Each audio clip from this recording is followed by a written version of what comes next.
Welcome. Here we are with a fresh episode of Am I Compromised? It's your boy Stephen MillerPitts, and I'm here with my co-host Paul Johnson III, better known as Brother Vayikra. Hey, all right, so let's get right into it. First episode, we trying something new. We really want to not only, I think for us, talk to the people and how we have conversations. But also, iron sharpens iron, right? Absolutely. And in this walk that we're doing, this faith walk that we're doing, everyday life really sometimes it get the kick in our butts, right? Yeah. And so one of the things that I've recognized, is that, the scriptures talk about, talking to wise people, who you keep company with, so on and so forth. And so I thought it important for us to come together in front of the camera, have a podcast, and talk to the people. Talk to everyday people like us, right? We're not looking at no celebrities. We're not trying to be no celebrities. But what I am trying to do is make it into that number. Absolutely. Right? And so the only way we really can do that is by pouring into each other. Absolutely. Right? And so I guess, y'all, a little bit about me, Stephen MillerPitts. I'm from New Jersey, Newark, New Jersey to be exact, right? By way of a lot of places. I've been doing a lot of ancestry.com trying to trace my history because my parents are deceased or whatever. But I joined the military straight out of high school. And so in that, doing logistics in the military,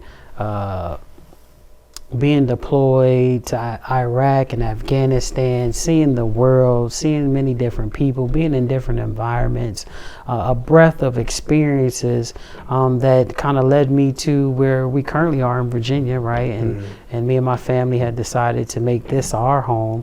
And so all the plethora of accomplishments that I do have really don't mean anything because as I recognize where I'm at and today, trying to get my faith walk to align with my everyday walk. I find it increasingly more difficult to have honest conversations with individuals that are along the right path. One of the things that I hear oftentimes and today is, tell your truth. And my thing is like, well, if everybody telling their truth, then what truth is the truth? Yeah. Right? Like everything can't be true, right? And so, I'm married. I got a blended family, 5 beautiful children. About to send the oldest off to college. She done got into Spelman.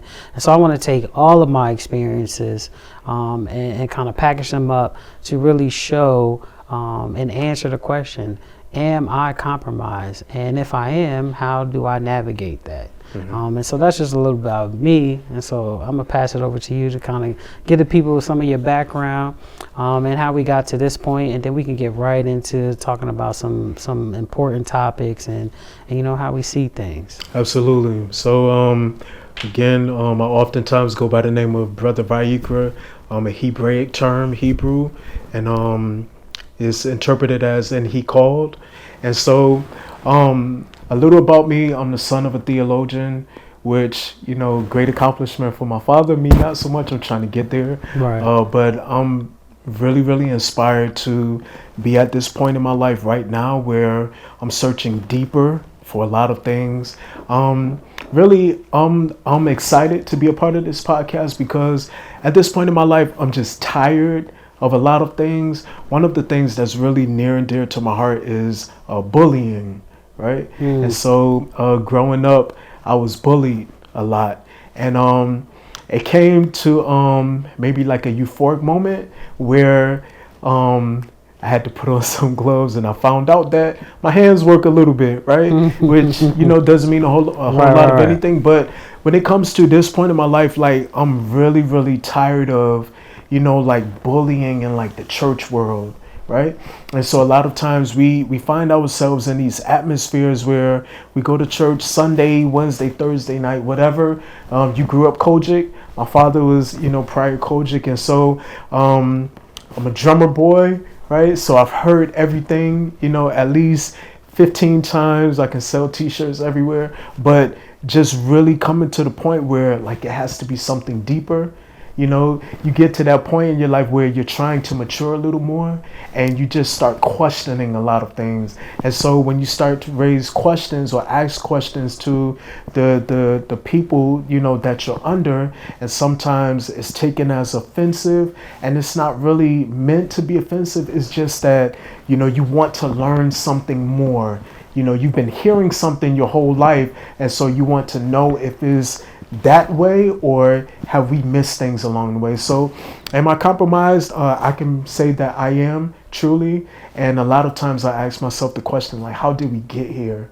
And so if we find out how we got a certain place, then we can find out, what can we do to get out of it, and even more so where we're going. And so a little more about me. Married, blended family also, with 4 children. If you want some more, just let me know. I'm good. I have them for sale. My background, military. I spent 9.5 years in the Army, a few trips to the desert, more than I can account for, want to account for. Thank God for bringing me back safely. But seen a lot of things, done a lot of things, and a lot of them out of ignorance. Right. And so in today's society, I think we misconstrue like ignorance with being dumb or stupid. And so sometimes we don't like to acknowledge the fact that we are really ignorant about a lot of things, but it's just the fact that you're lacking knowledge. Right. And so if we can openly admit that we're lacking knowledge and a lot of things, then I think it helps catapult us to a different place. And so if you've been in the faith walk for 10 years and I've only been there 2 years, but I can shed some light on something that you said, then it's not really meant to be taken offensive. But like you said, iron sharpens iron. It's all about growing.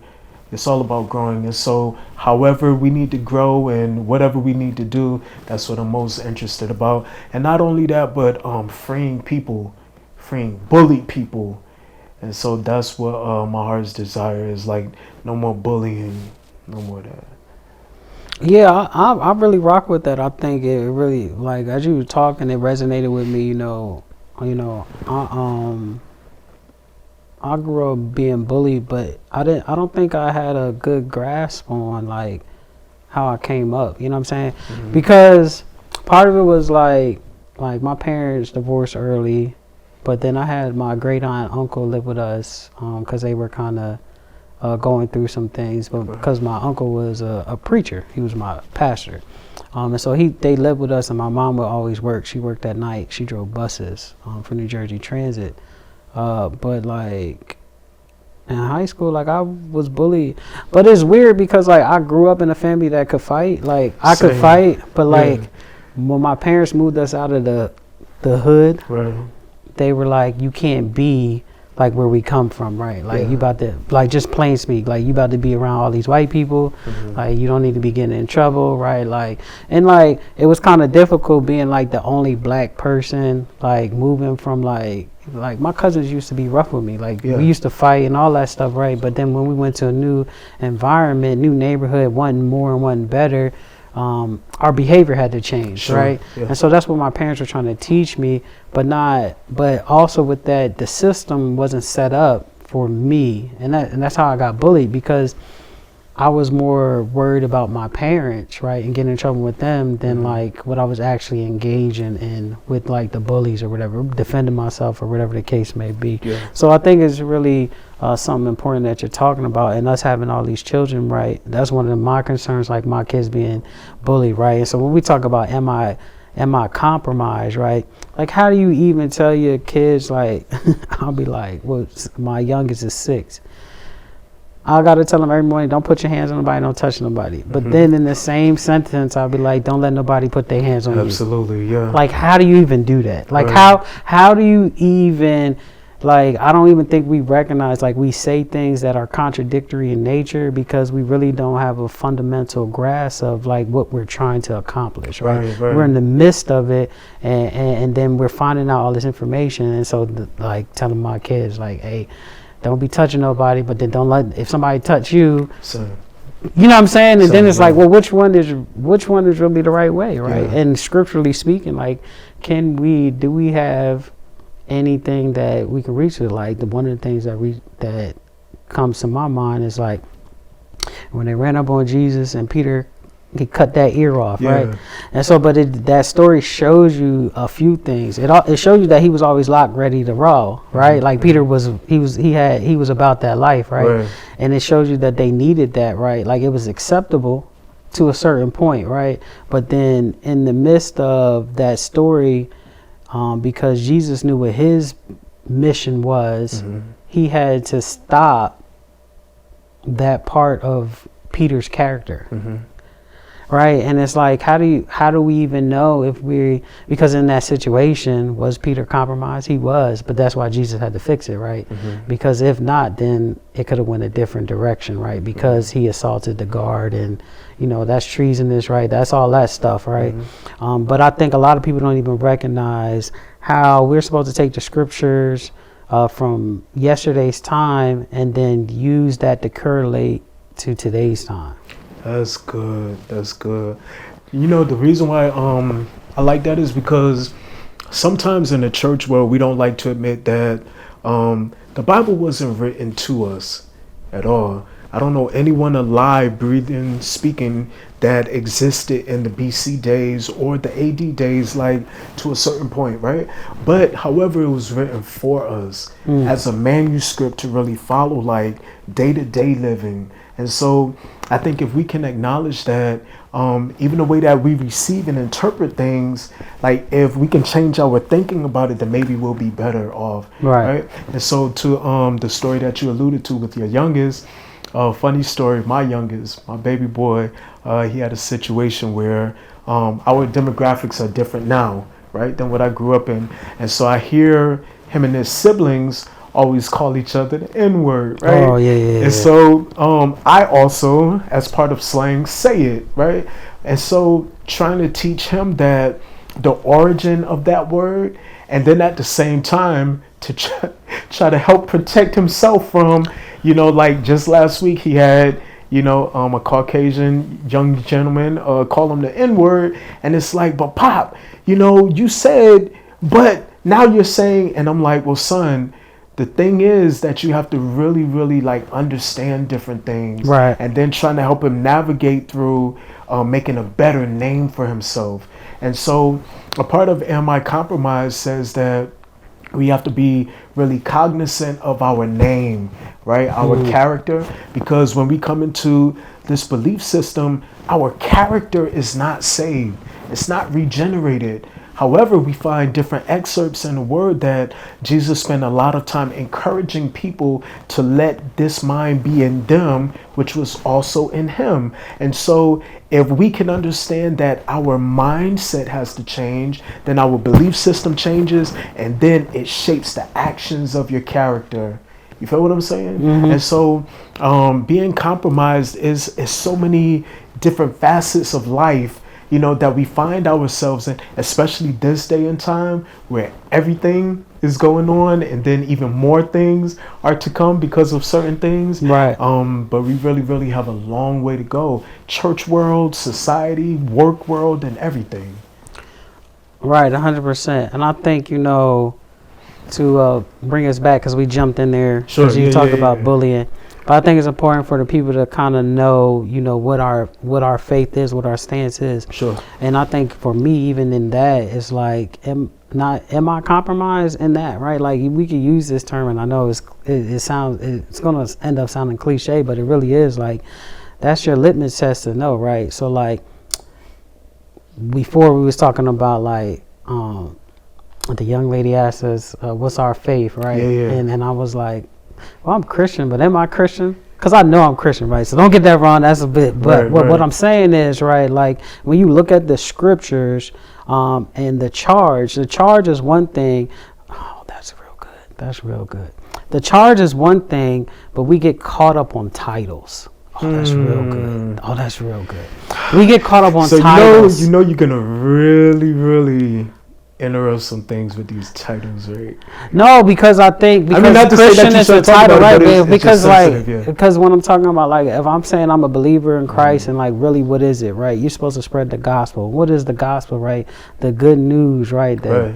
Jesus died on the cross for our sins. It's very simple, right? We were talking about like we make things complicated, Yeah. right? But if you really read the scriptures, then you know like that God ain't the author of confusion. It's somebody else, right? But believers in followers of Christ, right, believing that he died on the cross for our sins and he rose 3 days later and that he's returning, right? Right. And then we're supposed to go out and basically spread that good news and make disciples, right? Sure. And then there's things that come under all of that, right, with our day-to-day walks and living, right? And that's probably how we got all these denominations and what you alluded to, right? Absolutely. I grew up Kojic, right? True, I would, you know, we could talk about all of that later down the line. But I do recognize that I grew up with a good foundation Sure. of reading the Bible, Yeah. right? And I think because I'm a professor, I teach government at HBCU, a historically black college university. One of the things I recognize with my students is like they don't like to read, which is crazy because it's like you're in school and in college and they don't like to read. So how do you make it, right? 100%, Yeah. but not even them, because I know you probably, my kids don't like to read. Well, my son, like he's an avid reader, but like they don't like to read. And then when I look at me, like I'll read, but I skim.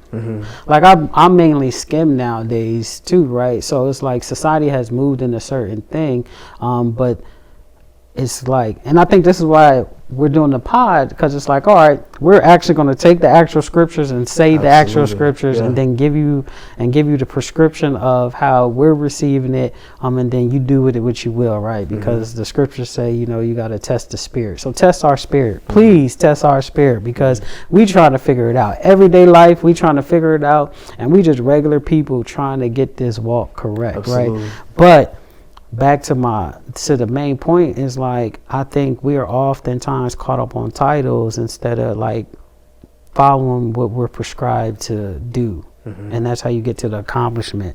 And so when people be like, "Are you Christian?" Yeah, but like, what does that really mean? You know what I'm saying? Like, what does that mean? Can many people explain it? I don't think so. Right. And that's problematic. It is. Because it's a title. And so it's like, but if I tell you like you're supposed to love, have unity, treat each other the way you want to be treated, right? Have forgiveness. Right now, all these buzzwords that we don't know how to do, right? Like I know I go on social media, Mother Smith be like, "I'm cutting you off in 2025," and it's like, where does it say that? What do you mean you cutting somebody off?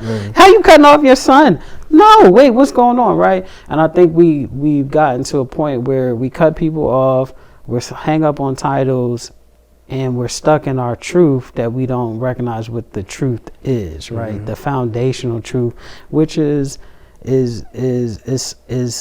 intended to carry us through this journey, but then also get us into that next. It's like a video game to me, right? Like you play the game, but the end reward, right, if you endure through the whole game, is like you get to the credits, right? And then the credits is a door, and then you can walk through that door, and then it's something else, right? You might not have a good understanding what that something else is, but why wouldn't you strive for that, right? Because this life is not even set up for us to truly win. Some people are winning, but are they? Like people with a lot of money, they be depressed and commit suicide, all the right? So it kind of shows you like we got to get more in tune with the word and how our behavior should be displayed with each other, and less into having and titles and things of that nature. So talking about titles, mindful of a few scriptures that give reference that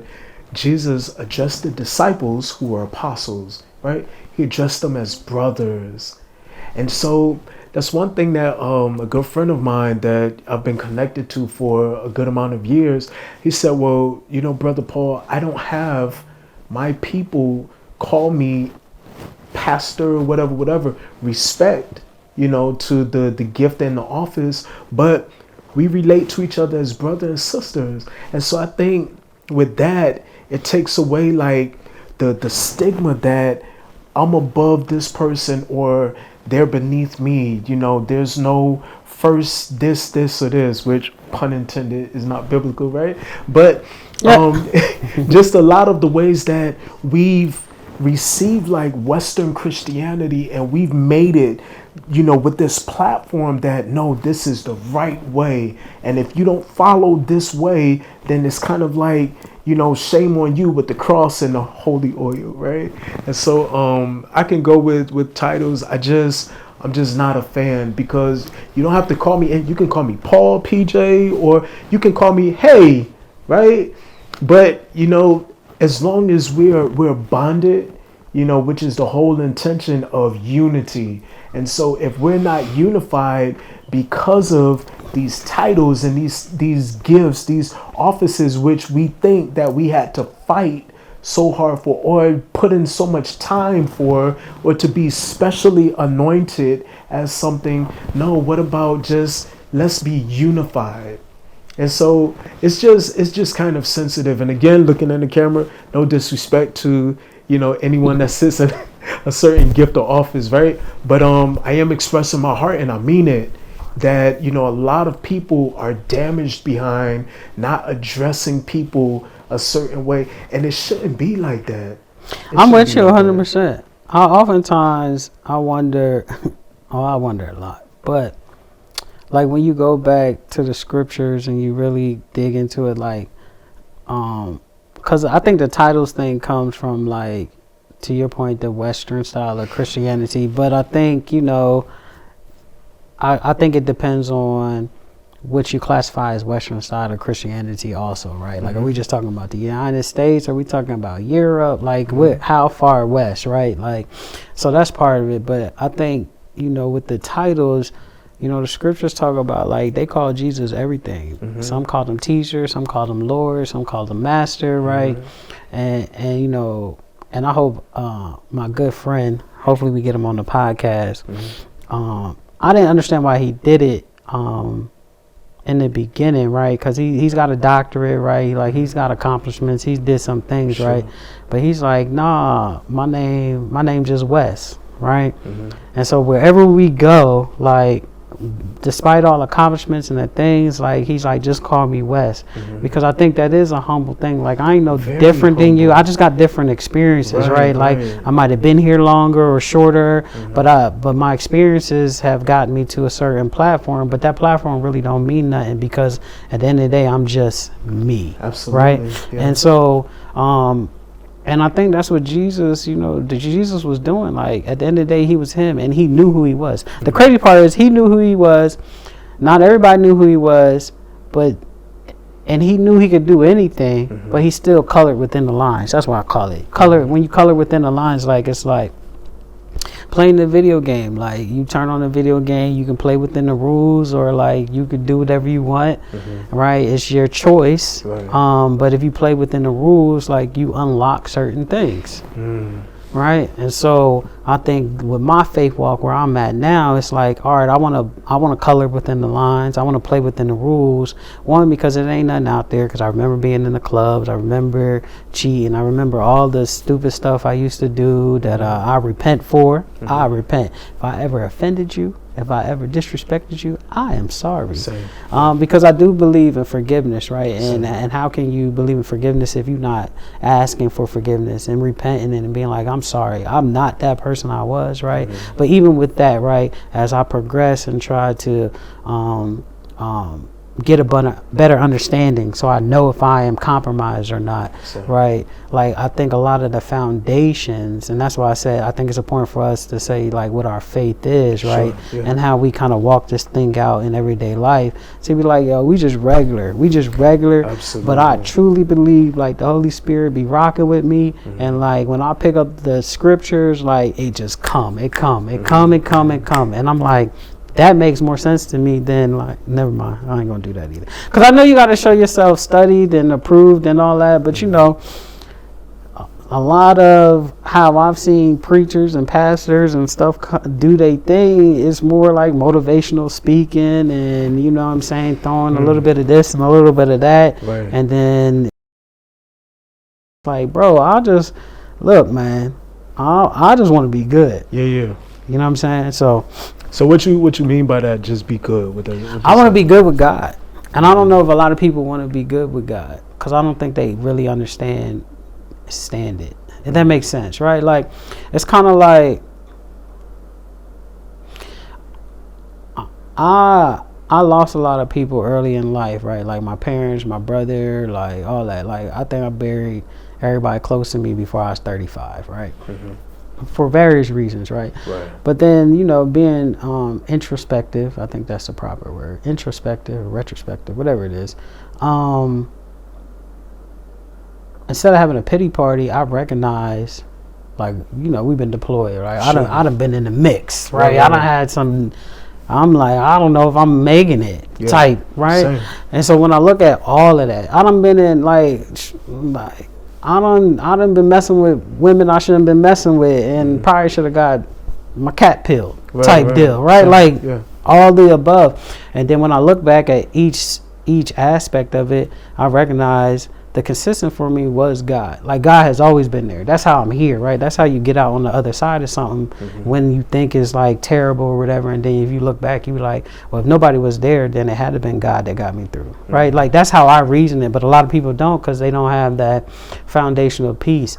So me being good is not only being confident in how I know God and what I believe, but being able to talk to people regular life and be like, yo, this is God, bro. Like this is like what you see, this ain't none of, like listen, I should be in jail, I should be dead, the list, I should be on it, but I'm not.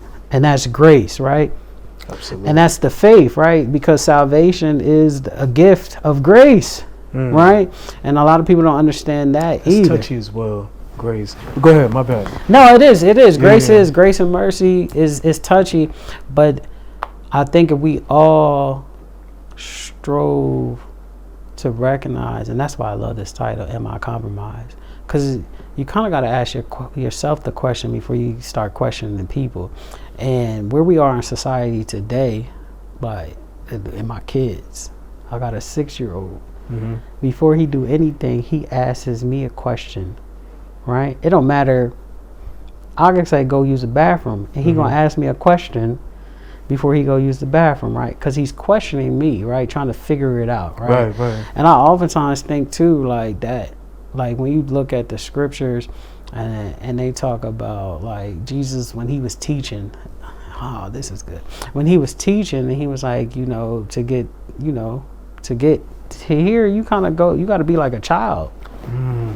Like that mentality, like, and just fully understanding that, like, even though sometimes I want to pop my son or whatever, like, why are you talking back? But then I recognize, like, no, you're inquiring because you really do want to know, right? Like, and that's all we want to know, that God is real. Like, we want to know, like this is, and so that's what I mean by being good. Like, I want to make sure, but when it says you have to endure to the end, that means it's an everyday thing, right?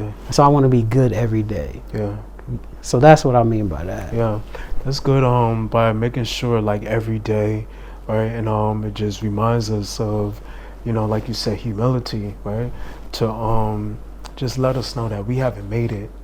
I don't care if you've been walking in this light for 35 years, 35 minutes, or 3 hours, right?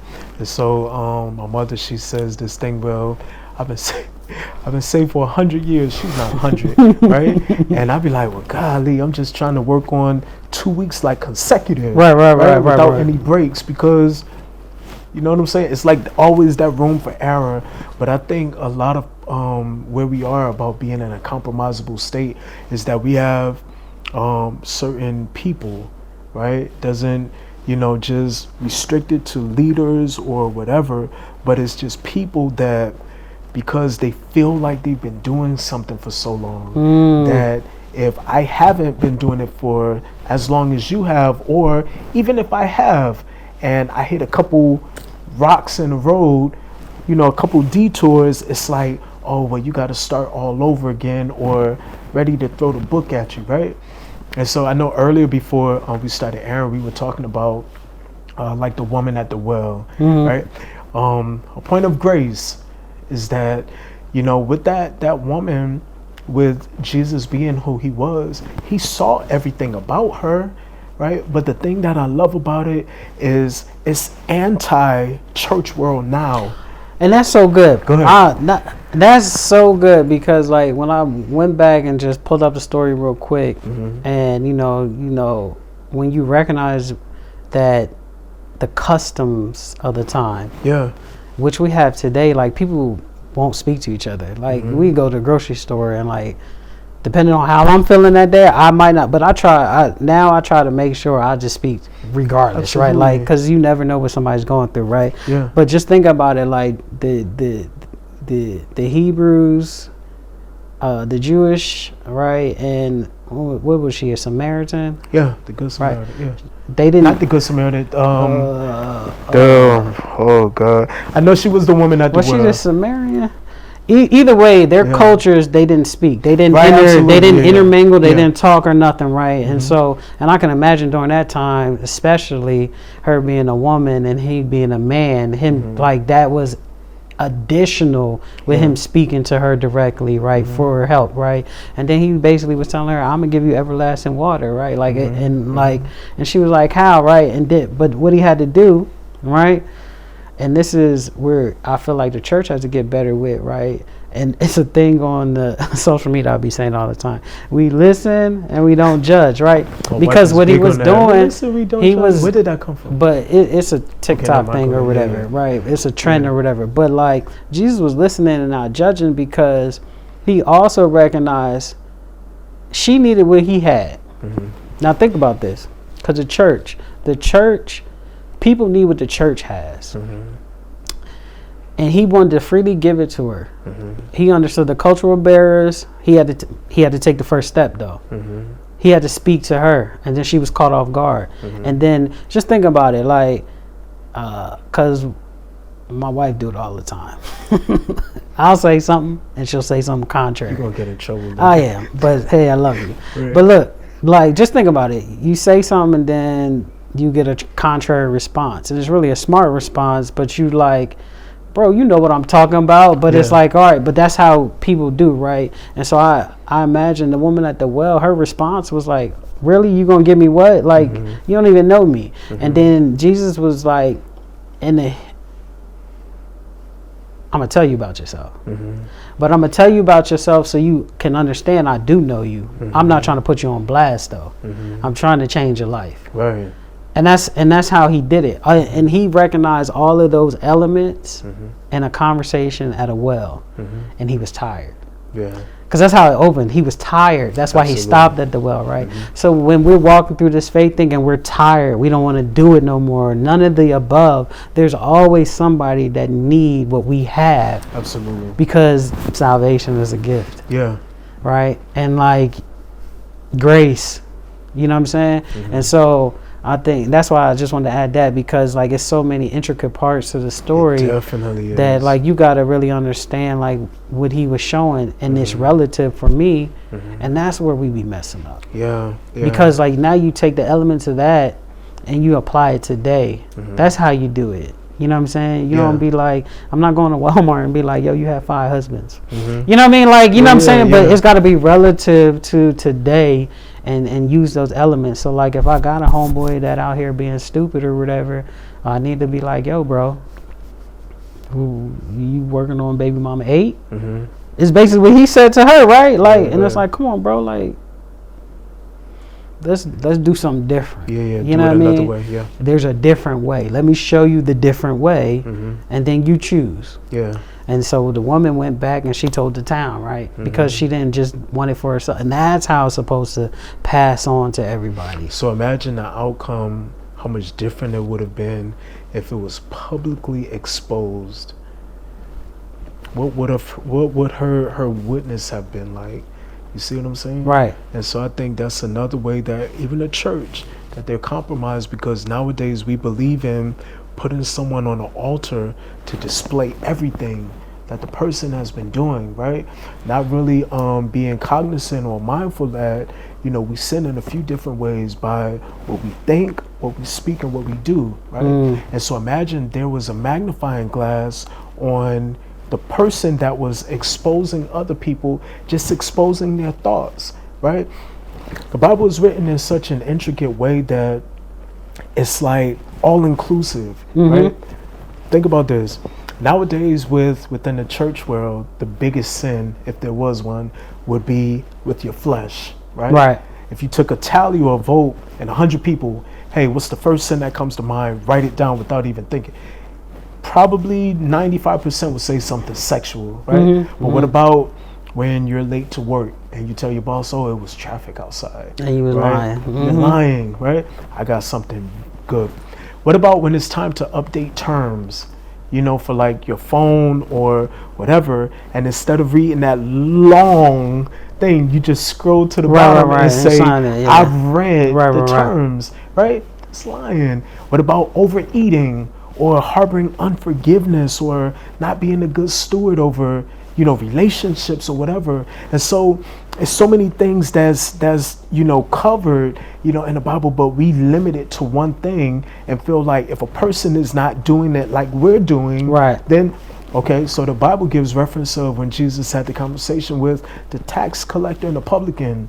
And so one said, well, I'm thankful I don't sin like him. And then the King James Version says that the other one smote his breast, hit himself hard on the chest and said, Lord, forgive me, right? And so if there could be more humbling moments like that, like, look, I know I'm messed all the way up, right? Nothing good about me at all, but I know that I have grace on my life. And so you can't count the grace that's on my life. Your road may have been different, right? I came from poverty as well. And so I had to hit a lot of things, trial and error, right? Trying to navigate, figure it out. And I'm still trying to figure it out. But if you put 3 letters behind my name and then you sit me in a certain office, now I have the power to look down on you and say, no, you know, you're not doing it the right way. When in aspect, I'm not doing it the right way either. Right. And so if we're honest with ourselves, that's a little part of the am I compromised, because we are. But the best thing about the road to recovery is just admitting it. You see what I'm saying? Oh, yeah. That's how you see, like, you know, we supposed to be in the world but not of the world, right? Absolutely. And it really just is like not taking heed to worldly desires, right? Like first and foremost, right? Like my desires are God's desires, right? After his heart, right?